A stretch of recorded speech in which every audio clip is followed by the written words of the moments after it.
Good morning students, मैं Satish sir और आज क्लास 7 हिंदी व्याकरण ये है अविकारी शब्द, है ना।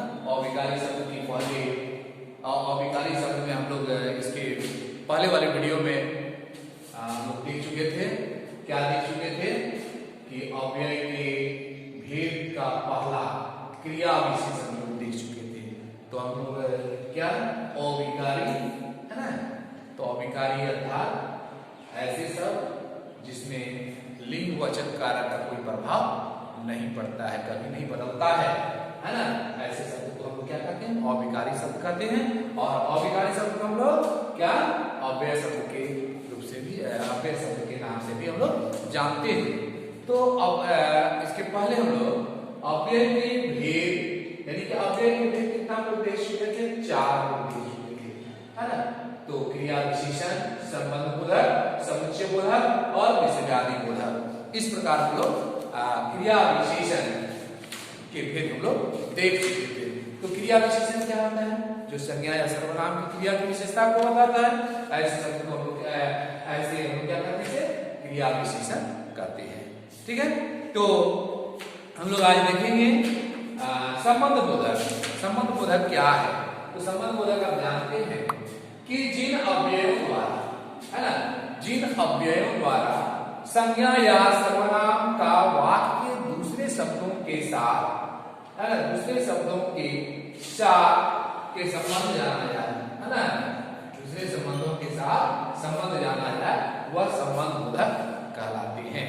तो अब देखिए सभी के पास बुक भी है, आप बुक भी देख सकते हैं कि संबंध बोधक क्या है ना। तो जिन अव्ययों के द्वारा, क्या लिखा हुआ है, जिन अव्ययों द्वारा संज्ञा या सर्वनाम का वाक्य के दूसरे शब्दों के साथ संबंध जाना जाए, उसे क्या करते हैं, संबंध बोधक करते हैं। ठीक है, तो जैसे कहते हैं, उदाहरण के द्वारा आप समझ सकते हैं कि दिया हुआ है कि घर के सामने बगीचा है। तो आप देख रहे हैं क्या है, के सामने, तो संबंध बोधक क्या बताया गया, संबंध बोधक। तो संबंध बोधक कि घर के सामने बगीचा है, के सामने, है ना, गांव के बाहर तालाब है, यानी के बाहर। तो आप सभी देख रहे हैं कि के सामने और के बाहर, ये जो है घर के सामने बगीचा है, घर के सामने बगीचा है। तो इसमें क्या बताया गया कि वाक्य में जिन वाक्य अव्ययों द्वारा संज्ञा या सर्वनाम का वाक्य दूसरे शब्दों के साथ संबंध जाना जाए, उसे संबंध बोधक करते हैं, है ना।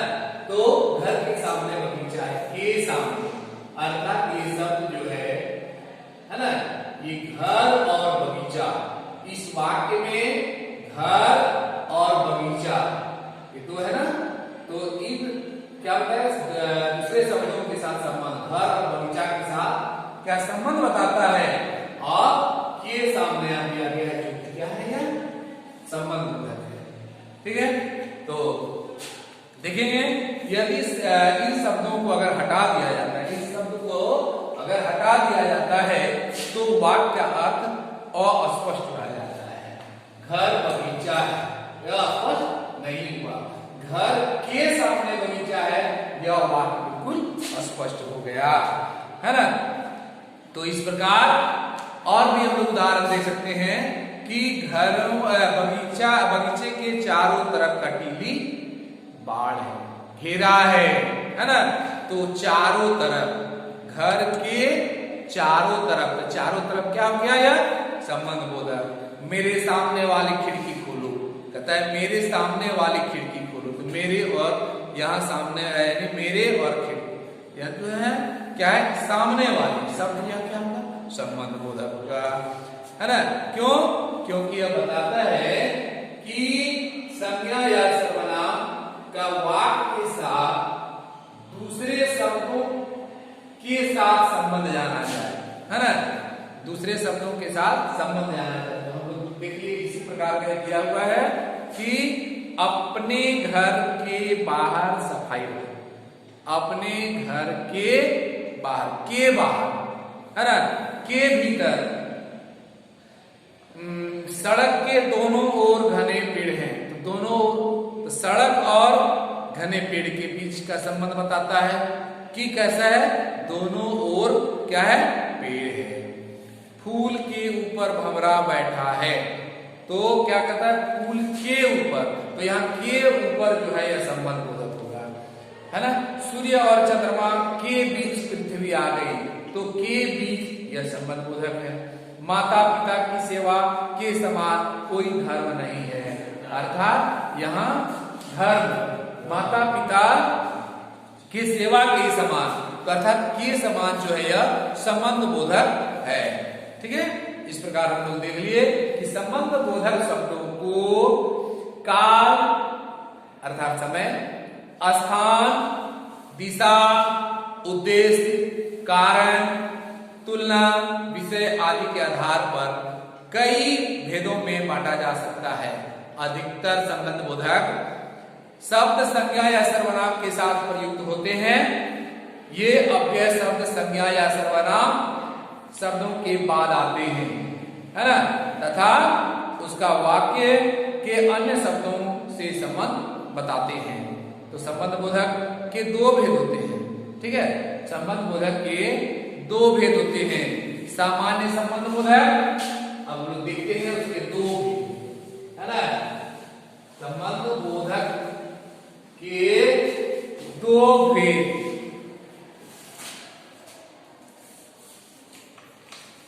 संबंध बोधक के भेद, दो भेद बताए गए, है ना,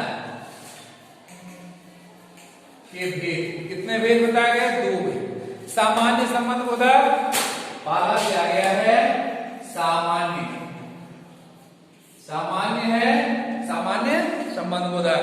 आज दूसरा बताया गया विभक्ति युक्त, विभक्ति, है ना, विभक्ति युक्त संबंध बोधक।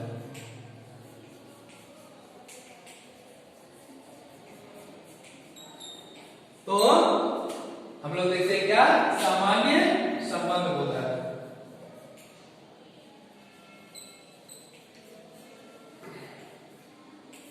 अब आगे देखिए कि जैसे बताया गया सामान्य संबंध बोधक में यह विभक्ति रहित, क्या, विभक्ति रहित संबंध बोधक सामान्य संबंध बोधक कहलाते हैं। जो विभक्ति रहित संबंध बोधक होते हैं वह सामान्य संबंध बोधक कहलाते हैं। जैसे क्या, राम बिना हनुमान अधूरे हैं, राम बिना हनुमान अधूरे हैं। इसमें देखिए क्या है, विभक्ति रहित है ना। तुम वर्षों तक इस घर में रहते रहे हो, इसमें भी कोई विभक्ति नहीं है ना। अब देखिए, राम बिना हनुमान अधूरे हैं, इस वाक्य में कहीं भी कोई विभक्ति नहीं है। विभक्ति समझ रहे हैं ना, कारक में हम लोग विभक्ति देखते हैं, है ना। और तुम वर्षों तक इस घर में रहते रहे हो, कोई भी विभक्ति यहाँ नहीं है, चिन्ह नहीं है। और विभक्ति युक्त संबंध बोधक में क्या होता है, विभक्ति के साथ प्रयुक्त होने वाले, किसके साथ, विभक्ति के साथ प्रयुक्त होने वाले संबंध बोधक विभक्ति युक्त संबंध बोधक कहलाते हैं। कैसे, जैसे मेरे घर के सामने पार्क है, के सामने, है ना, के सामने, है ना। चने के साथ घून भी पिसता है, सुने हैं ना। तो यहाँ के सामने, तो यहाँ देखिए के साथ, चने के साथ होता है। आप देखिए माँ सिमरन के लिए छूट लाई है, के लिए। प्रशांत की अपेक्षा इंसान बड़ा है, की अपेक्षा, ये सब क्या है, विभक्ति युक्त संबंध बोधक। दो प्रकार के भी संबंध बोधक बताए गए। कौन कौन सा, सामान्य संबंध बोधक जिसमें कि जो कि विभक्ति रहित होता है ना, और जो विभक्ति सहित होता है उसको बोलते हैं विभक्ति युक्त संबंध बोधक। ठीक है, तो हिंदी में मुख्य रूप से प्रयुक्त होने वाले संबंध बोधक इस प्रकार हैं।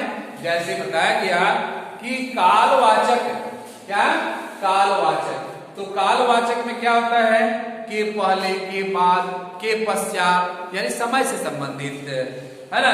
के उपरांत, के पूर्व, के पहले, ये काल स्थान होता है। के आगे, के पीछे, तो के आगे जैसे मैदान के आगे, तो ये जगह है ना, क्या है, जगह है। स्थान वाले, स्थान क्या होता है, जगह होता है। हाँ, के पीछे यानी घर के पीछे, है ना।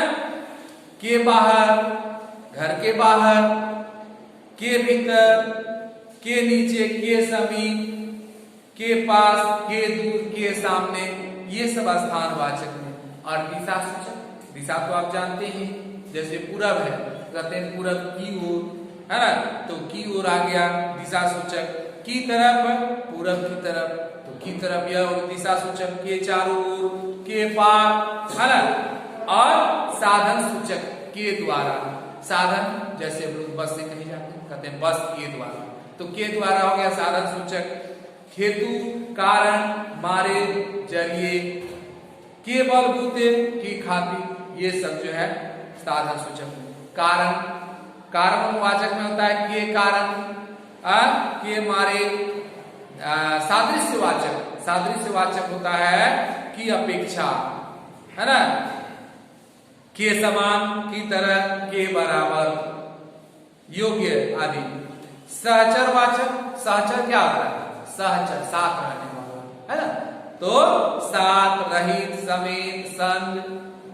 आगे विरोधवाचक, अर्थात जो उसका विरोध करते हैं, विपरीत, है ना, विरुद्ध, प्रतिकूल, बिना, वगैरह, के खिलाफ, है ना। व्यतिरेक क्या है, व्यतिरेकवाचक, ये किसमें आते हैं, ये जो है संबंध बोधक के बारे में बताया गया। संबंध बोधक का ही प्रकार दिया हुआ है कि के अलावा, के रहित, अतिरिक्त, के बिना, के रहित, है ना, ये जो है व्यतिरेक वाचक है। और संग्रह वाचक में है तक, है ना, पर्यंत, भर आदि। पार्थक्यवाचक, पार्थक्यवाचक में भी बताया गया है के दूर से दूर, के परे से हटकर। और विनिमयवाचक में आता है की जगह, की एवज, के पहले, के बदले, के स्थान पर, है ना। संबंध, अब आगे देखिए दिया हुआ है कि संबंध बोधक और क्रिया विशेषण में अंतर क्या है। हम लोग इतना पढ़ लिए, अब हम लोग देखते हैं लास्ट में आता है कि हम लोग क्रिया विशेषण भी पढ़ लिया और संबंध बोधक भी पढ़ लिए। तो पढ़ लेने के बाद क्या अंतर भी पूछा जाता है कि आखिर इन दोनों में अंतर क्या है, ठीक है। तो अंतर क्या है, लोगों ने जो पढ़ा कि जब कोई व्यय क्रिया की विशेषता बताता है, क्या अव्यय क्रिया, जब कोई अव्यय क्रिया की विशेषता को बताता है तो वह क्रिया विशेषण होता है ना। परंतु जब वही अव्यय दो संज्ञाओं या सर्वनामों में संबंध स्थापित करता है तो वह संबंध होता है, संबंध बोधक होता है, ठीक है। और संबंध बोधक होने पर प्रायः उससे पूर्व के या से प्रसर्ग के साथ लगा होता है। जैसे हम लोग कहते हैं के सामने, के बाहर, के भीतर, है ना।